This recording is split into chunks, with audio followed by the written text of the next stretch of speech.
কদিন বাড়ি ছিলাম না, ফিরে দেখি বাগানে এত মাশরুম হয়েছে।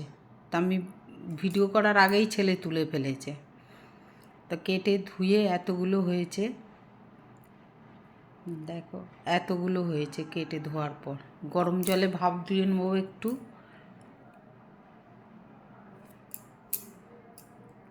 তেলের মধ্যে রসুন ফোড়ন পেঁয়াজ দিয়ে একটু নরম করে নেব।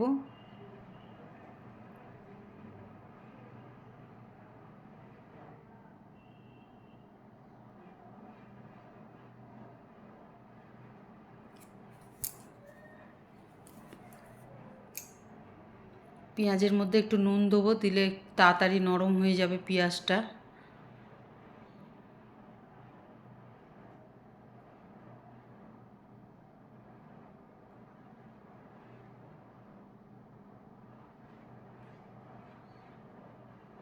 পেঁয়াজ নরম হয়ে গেছে, এবার দিলাম টমেটো আর কাঁচা লঙ্কা। টমেটো কাঁচা লঙ্কাটাকে ভালো করে তেলের মধ্যে নাড়াচাড়া করে নেবো। টমেটোটা যতক্ষণ না গলে ততক্ষণ তেলের মধ্যে ভাজবো। টমেটোটা নরম হয়ে গেছে, এবার এর মধ্যে দেব শুকনো মশলা, গুঁড়ো মশলা কিছু।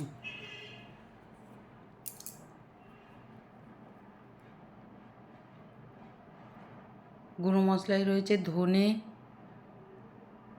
জিরে, হলুদ আর অল্প করে লাল লঙ্কা দেব গুঁড়ো।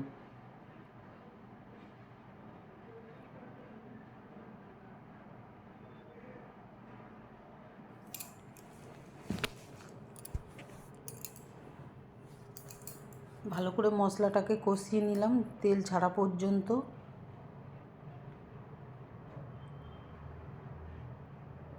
এবার মাশরুমগুলো ঢেলে দেবো ওর মধ্যে, মশলার মধ্যে।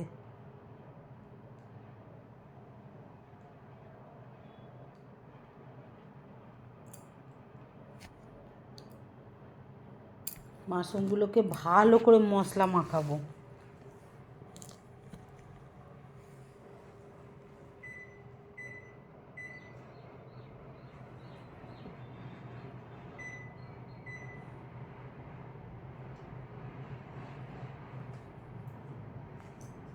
দেখো মশলা মাখাবার পর কতটা হয়েছে।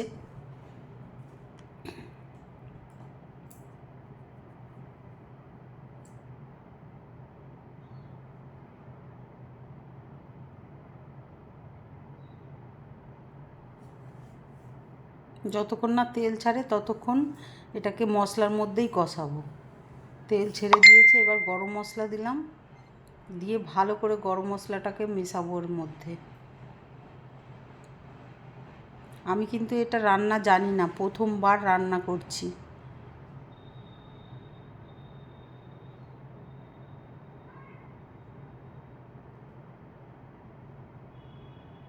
রান্নাটা হয়ে এসছে প্রায়।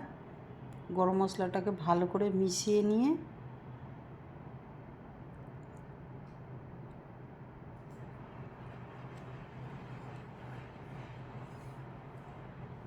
এবার নামিয়ে নেব। ফাইনাল এরকম দেখতে হয়েছে।